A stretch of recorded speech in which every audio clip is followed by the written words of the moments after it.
बिस्मिल्लाहिर्रहमानिर्रहीम, अस्सलाम वालेकुम। मैं हूं राखील हसन गुमन। नाजरीन, 17 दिसंबर 2020 को इंटरनेशनल क्रिकेट से रिटायरमेंट अनाउंस करने वाले मोहम्मद आमिर,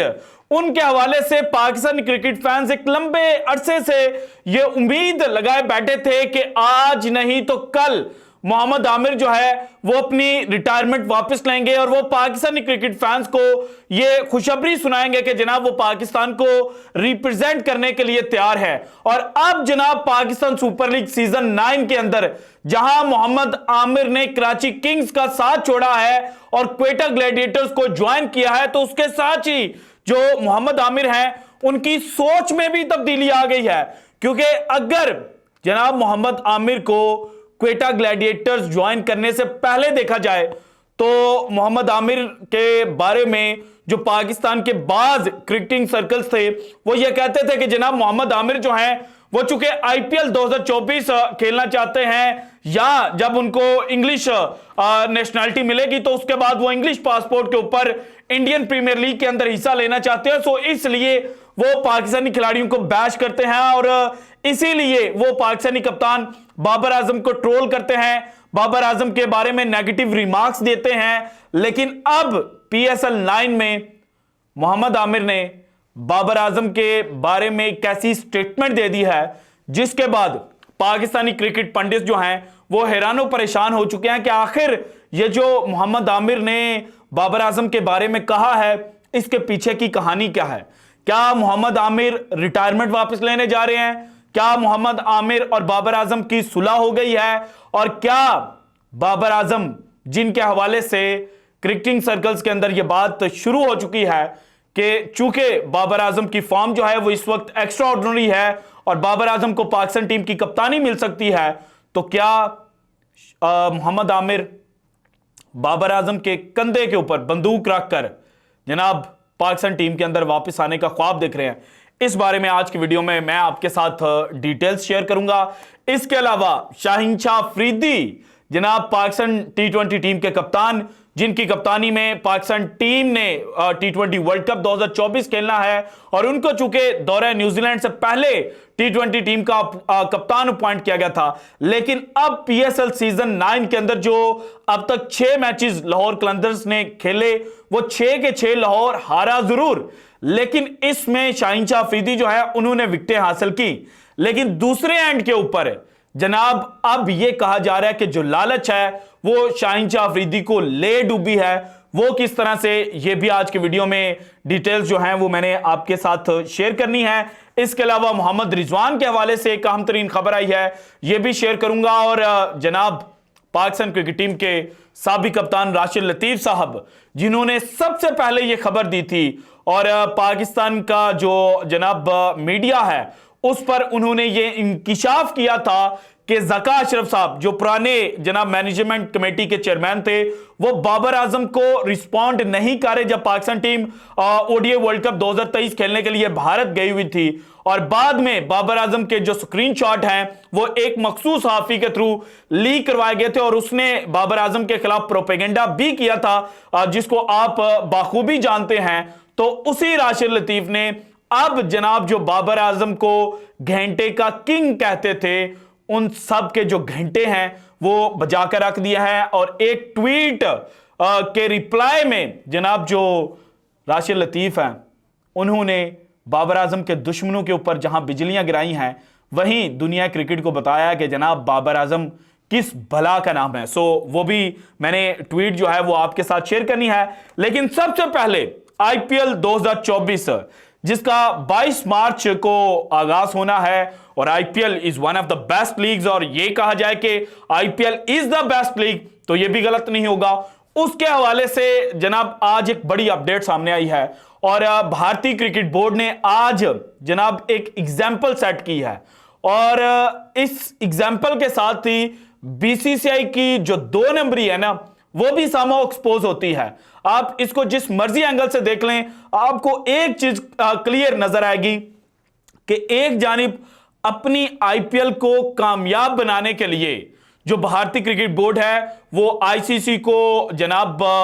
प्रेशराइज करता है कि इस दौरान जो इंटरनेशनल क्रिकेट है वो बंद होनी चाहिए। तो वहीं पर जनाब अपने खिलाड़ी जो दो भारत के तगड़े खिलाड़ी हैं, जिनके हवाले से यह कहा जा रहा है कि जनाब ये अगर भारत ने T20 वर्ल्ड कप 2024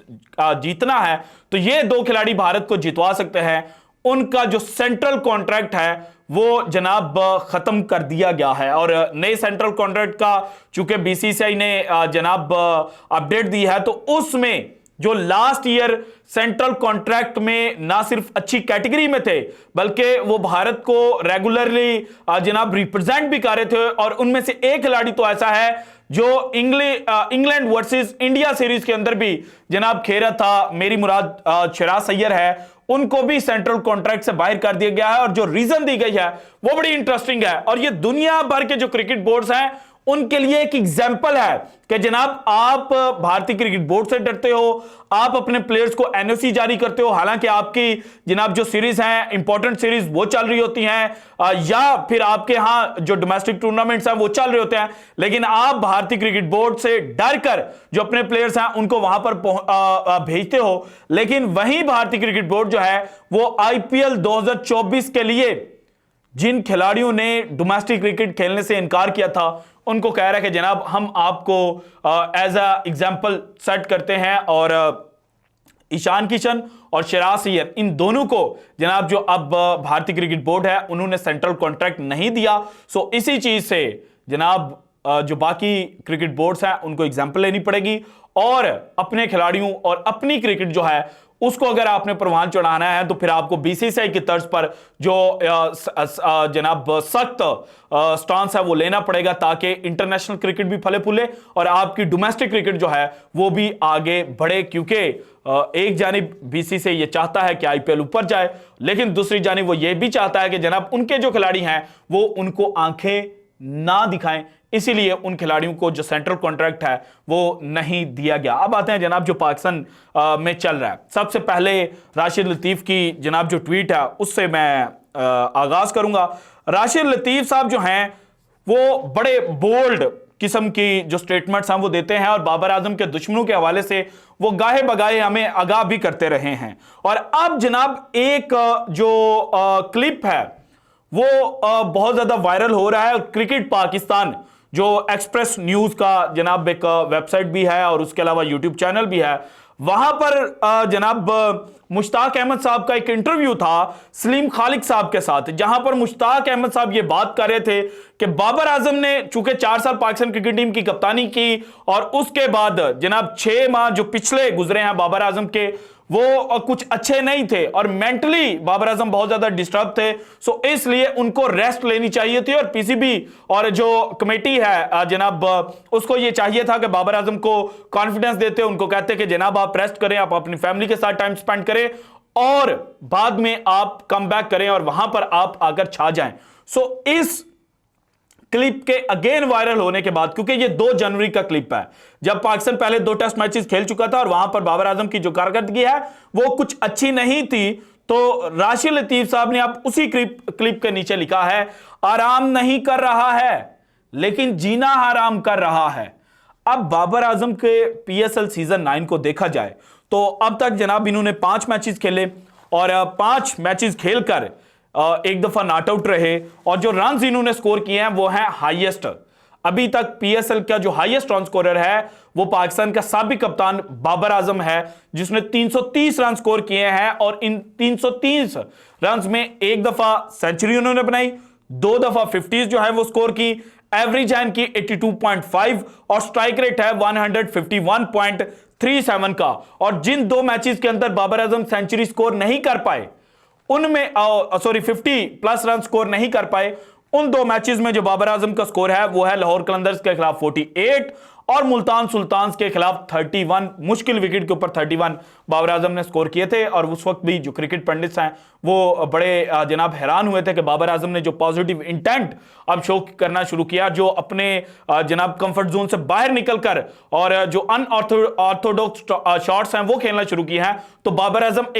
अब एक नए मुकाम को पहुंचने वाले हैं। तो इसीलिए राशिद लतीफ ने ये रिप्लाई किया है कि आराम नहीं कर रहा लेकिन जीना हराम कर रहा है, क्योंकि पाकिस्तान के जो बड़े बड़े जनाब बुग़्ज़ बाबर के अंदर डूबे हुए सहाफ़ी थे, बड़े बड़े क्रिकेट एक्सपर्ट्स थे, वो तो बाबर आजम को रूल आउट कर रहे थे और ये कहते थे कि बाबर आजम तो एक सेल्फिश प्लेयर है। और इसी तरह की एक स्टेटमेंट जनाब आकिब जावेद साहब की भी वायरल हुई थी। लेकिन अब सोने पे सुहागा कहें या कुदरत के निजाम का बदला कहें, कि वही आकिब जावेद साहब जो अपने प्लेयर्स को हाई रेट करते थे और बाबर आजम को नीचे गिराते थे, उनकी जनाब एक और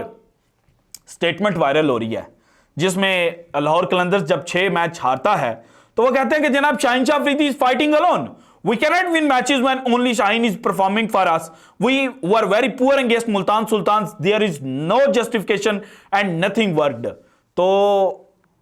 अगर टीम के अंदर एक ही लड़का परफॉर्म कर रहा हो और टीम जीते ना, तो फिर क्या कहा जाता है उसको? सेल्फिश। यही सेल्फिश का टैग बाबर आजम को दिया गया था इन जैसे बड़े बड़े क्रिकेटर्स की जानिब से। लेकिन अब जनाब इनको अपने मुंह की खानी पड़ रही है कि जिनको इन लोगों ने बाबर आजम से बड़ा रैंक किया था, उनके अपने स्टैट्स ये शो कर रहे हैं कि जनाब वो खुद तो विकेटें ले रहे हैं लेकिन अपनी टीम के लिए कुछ नहीं कर रहे। जो अप्रोच जो जनाब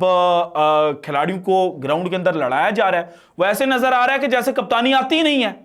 या किसी जनाब जो नर्सरी का बच्चा है उसको इंटरनेशनल क्रिकेट के अंदर या पाकिस्तान सुपर लीग के अंदर कप्तानी दे दी गई है, जिसको पता ही नहीं है कि जनाब उसने अप्रोच क्या रखनी है, उसका जनाब जो माइंड है वो किस वक्त चलना है और कहां पे उसने क्या चीजें एग्जीक्यूट करनी है। प्लानिंग भी नहीं है और एग्जीक्यूशन भी नहीं है। तो भाईजान अब आप बताएं कि बाबर आजम जब रन स्कोर करता था और पाकिस्तान टीम हारती थी, या रिजवान रन स्कोर करता था और पाकिस्तान टीम हारती थी, आप तो बड़ा इजीली कह देते थे कि ये तो सेल्फिश प्लेयर्स हैं। और बाद में पाकिस्तान से बाहर बैठे हुए लोगों ने, जो बड़े बड़े क्रिकेट एक्सपर्ट्स हैं, उन्होंने कहा था कि इस तरह के तो फिर पाकिस्तान ज्यादा सेल्फिश प्लेयर्स डिजर्व करता है, ताकि कम से कम जो अपने लिए खेले, और वो जब अपने लिए खेलेंगे तो जब 4-5 लड़के एक टीम के अंदर सेल्फिश खेल खेलेंगे तो अल्टीमेटली उसका फायदा पाकिस्तान को होगा। अगेन मेरे ज़हन में 2009 का T20 वर्ल्ड कप आ गया है कि जहां पर यह बात सामने आई थी कि क्रिकेट टीम के अंदर बगावत थी, खिलाड़ी एक दूसरे के साथ बोलते नहीं थे और सब अपना अपना खेल खेल रहे थे, लेकिन उस अपने अपने खेल में अल्टीमेटली जो फायदा हुआ वो पाकिस्तान का हुआ था। अब जनाब शाहीन अकेले परफॉर्म कर रहे हैं, तो शाहीन की परफॉर्मेंस देखी जाए। इस वक्त जनाब थर्ड लीडिंग विकेट टेकर्स में शाहीन शामिल हैं और 6 मैचेस खेलकर 9 विकेटें शाहीन ने हासिल किया। लेकिन इकोनॉमी रेट देखा जाए तो जो जनाब लीडिंग विकेट टेकर्स हैं उनमें सबसे बुरी है 8.33, यानी कि शाहीन को मार पड़ रही है और दबा के मार पड़ रही है। अब कभी मिस हिट हो जाती है, कभी जनाब ज्यादा एग्रेसिव खेलते हुए विकेट दे जाते हैं, इस तरह से होता है। मां एक विकेट जो रिजवान की मुल्तान सुल्तान के खिलाफ मैच में शाहीन शाह अफरीदी ने पहले ओवर के अंदर लिया ना, उसके अलावा तो बाकी विकेट्स को आप किसी खाते में डाल ही नहीं सकते क्योंकि वो टीम के काम ही नहीं आई। तो जनाब अब आपको अपने अल्फाज जो है ना वो खाने पड़ रहे हैं, जिस तरह से 1983 के वर्ल्ड कप से पहले एक इंग्लिश जो जनाब रिपोर्टर थे उन्होंने कहा था कि भारत जैसी टीम को वर्ल्ड कप खेलने से माजरत कर लेनी चाहिए, और बाद में उन्होंने कहा था कि अगर भारत वर्ल्ड कप जीतता है तो मैं अपने अल्फाज खाऊंगा। तो बाद में उनको वो अपना जो आर्टिकल था वो खाना पड़ गया था। अब आप भी थोड़ी सी जनाब जो शर्मिंदगी है वो खाएं और अपने अल्फाज जो बाबर आजम या पाकिस्तान के बाकी खिलाड़ियों के लिए कहते रहे हैं ना उनको वापस लें। सऊद शकील के बारे में आपने क्या कहा था, और सऊद शकील ने जब आपके खिलाफ मैच खेला तो किस तरह से फेंटी लगाई, अब आपको पता चल गया कि जो जनाब 1.5 फुटिया है वो किस तरह से मार सकता है। सो कभी कभी मुंह की खानी बंदे को पड़ सकती है। और ये जो 6 मैचेस लाहौर ने खेले और 6 के 6 हारे, जबकि दूसरी जानिब देखा जाए तो वो मोहम्मद रिजवान जिनके हवाले से कार्डियो लीक हुई थी, साबिक जनाब जो क्रिकेटिंग मैनेजमेंट कमेटी के चेयरमैन थे ज़का अशरफ साहब,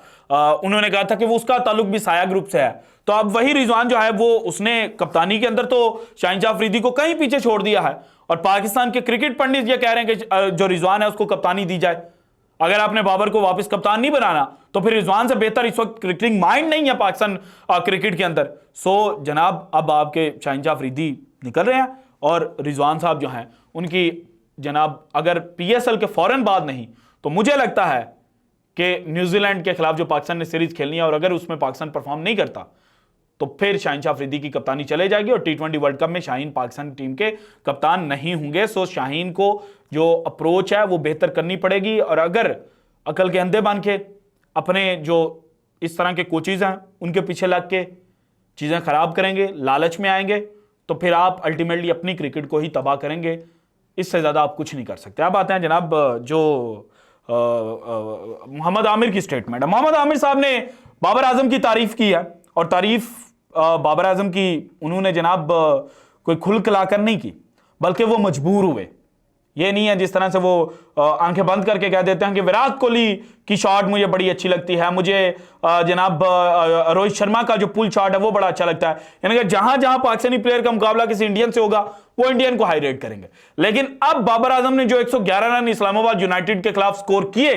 और जो मुख्तलिफ फेजेस के अंदर बाबर आजम ने बैटिंग की, उसकी वजह से मोहम्मद आमिर मजबूर हुए कि जनाब वो बाबर आजम की तारीफ करें। सो ये जो कुछ लोग दीवाने का ख्वाब देखते हुए कह रहे हैं ना कि चूंकि बाबर आजम के सितारे जो हैं वो इस वक्त हाई हैं, सो मोहम्मद आमिर कमबैक करना चाहते हैं। पहली बात तो यह है कि मोहम्मद आमिर कमबैक पाकिस्तान टीम के लिए नहीं करना चाहते। और इस पीएसएल में भी अगर आमिर की जनाब कारकर्दगी को देखा जाए तो 4 मैचेस उन्होंने खेले,